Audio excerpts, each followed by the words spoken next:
So we got a lot on our plate, even though it's a bit of a slow weekend when it comes to the overall landscape of boxing. But we do have the return of Gervonta Tank Davis, who is taking on your man Hector Garcia.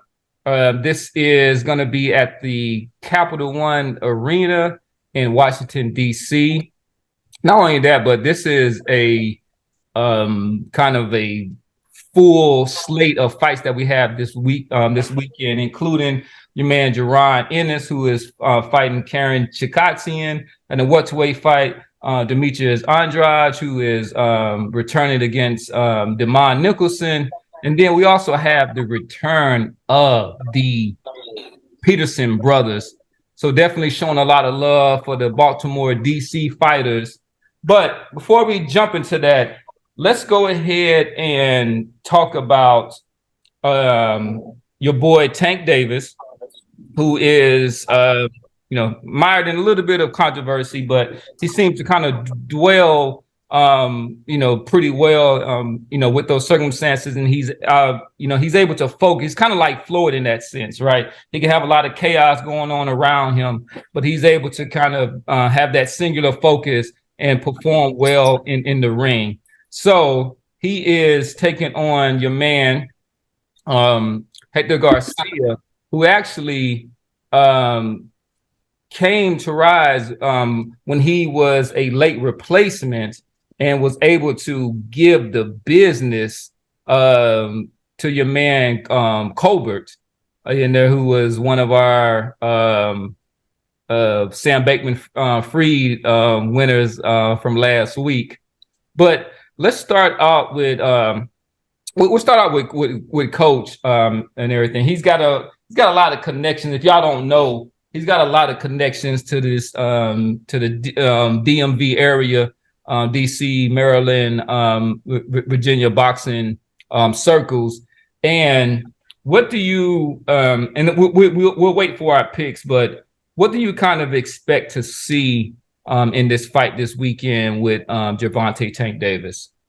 Well, I think just on the whole card, man, it's gonna be a great night, man. Just for the DMV boxing overall, man. As you mentioned earlier about a lot of those fighters up there, but this fight, man, with Garcia, man, and I'll wait on my pick, but it's gonna be an absolute exciting fight, man. But And it's hard for me to really get into the mechanics and the technicalities of it without giving away my pick. But let me just say this right here.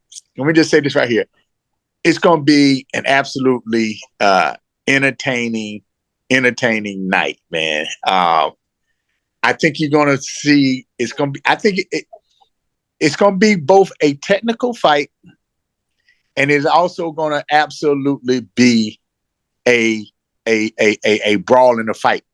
I can't say this. These two guys are not going to be having to look for each other.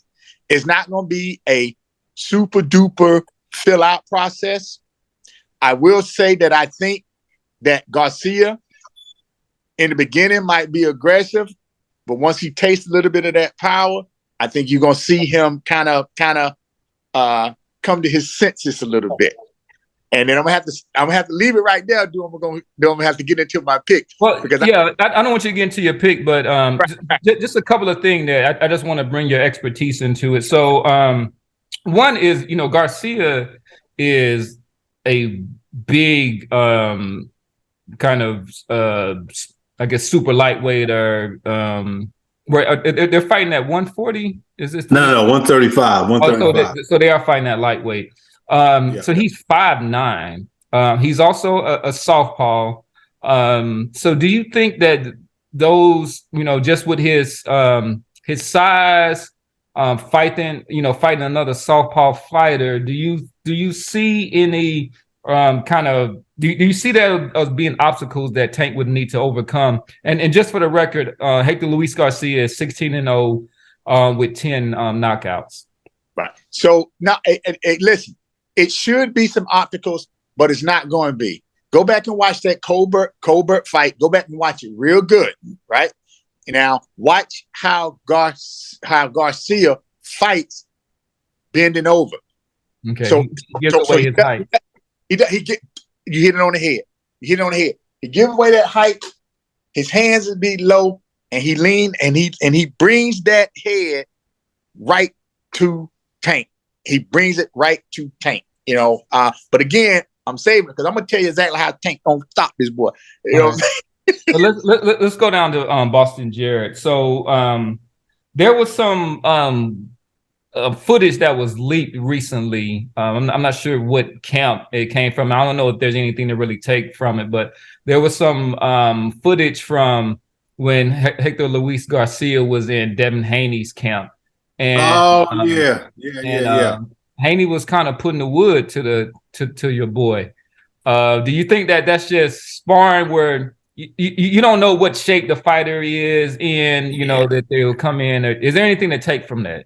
No, there isn't anything to take from that. Devin Haney fights completely differently than how Tank fights. Devin Haney physically is completely different than Gervonta Tank Davis. So no, I don't think there's anything that we can take from that. And like you said, we had no idea what Hector Luis Garcia was working on that day in sparring. No idea what kind of condition he was in. So no, nothing really to take from that. I forgot about that. That was kind of a side, kind of an afterthought, given the news that came out we were talking about last week. But yeah, I remember that. But nah, that ain't nothing to think about.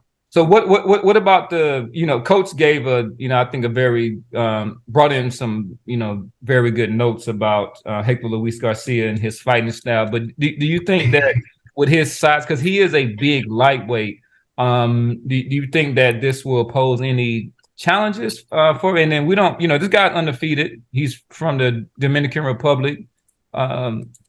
He is an Olympian. I want to make a retraction here. There were several shows that this came up where I suggested, or I claimed that he had won a medal. And I'm on this guy's Wikipedia page right now, and it does not indicate that he did win a medal. He did go to the Olympics. I haven't been able to see much of any amateur footage of him. Look, I always thought Hector Luis Garcia was a credible opponent, one of the more credible opponents that Tank has fought. Now, just because he's credible, that doesn't mean the fight is going to necessarily be any more challenging for Tank. I think Coach pretty much broke it down. Tank's not going to have to find this guy in theory. Now, if Garcia decides to come out and fight in a way that we haven't seen him fight, Tank's going to have to make that adjustment. I don't see anything Hector Luis Garcia having to do anything that Tank can't adjust to. I'm very, very curious to watch and see how this fight plays itself out. We've seen Tank go 11 rounds with a past his prime Uriel, or 12 rounds almost with a 12 round with a past his prime Gamboa. We saw him go 11 rounds with a Mario Barrios, who, while the fight was at 140, Barrios, I did not rate Barrios very highly at that time. And we saw him go 12 rounds, I believe, with Isaac Cruz, albeit with a broken hand. So I don't think Tank goes in there and just blows this guy out. I expect this fight to be competitive, but we'll see. I'm looking forward to watching it. Yeah, we'll get your picks in on that. So with that said, moving on to the casual rant. So there has been some outside distractions. We won't get into them. We've kind of talked about those, and everybody else has ad nauseum. But do you think this might be, he's fighting at home. He's got a lot of distractions, people wanting tickets and this and that. He was down there partying in Miami for the New Year. Do you think this might be the time to where where distractions might come into play? I mean, it's a possibility, and we've discussed that before, where fighters are fighting in front of their hometown and they have that pressure to put on a good performance, and then, like you said, the other distractions eating at them. The people come to example like Colbert was fighting in what was it, New York or Philly, and lost. And then Berlinga, even though he won, he pretty much lost the crowd. So it's rare that, I mean, you have it in boxing where you fight at home and you show out, but then there's a lot of times where you fight at home and you don't put on that performance that you traditionally do. But what I do want to highlight with this and here in this forum is the promotion side of this fight. This fight is probably one of the better fights in 2022 and foreseeable in 2023 with the undercards or everybody on the undercard, the size of the fight, and the fact that even on this show, we had a couple of other pundits always questioning Showtime and if Showtime want to have the money to do something. And the way this production is getting put off, I mean, you had the All Access that just showed last weekend, and then you have a pretty much a 5-fight card with Tank selling out the Verizon Center here in DC. Which is awesome. And Tank is known to bring all sell out wherever he goes, but being here in DC, and then we'll have to see what the pay-per-view numbers does later on. But I think that should dispel for now the talk of Showtime not having funding to do this and that, where this so far up until today, this Tank fight looks like it's going to be a success. That press conference was ass cheeks though, Randy. That press conference they did looked like it was thrown together in like 5 minutes. But how many other fights get All Access? Tank is one of their 2 stars. I mean, it's like him and Deontay. I'm just going by facts. I'm just showing that this is what the promotion Showtime as a promotion company is doing for their fighters. And I think so why couldn't they do a better press conference, man? That press conference was horrendous. That initial press conference, dude. Tank didn't even know who the guys were on the undercard. It was all okay. The All Access was pretty good. Did you watch the All Access? I did not. I do not doubt. Good. All right. Yeah, and it's available on YouTube. So just a couple of corrects. So right, we want to just make sure. So Tank is fighting at the Capital One Arena. Yeah, Capital One. And so when Hector Luis Garcia, when he fought Cobra, that was actually in Vegas. It was at the Cosmopolitan. Who lost in Philly? Who's the fighter that got beat up with the green hair? Are you talking about Radkesh? No, his nickname is the Prime. one that usually comes in with what his nickname is Prime. That's Colbert. Prime time Chris Colbert. That was in Vegas? Yep.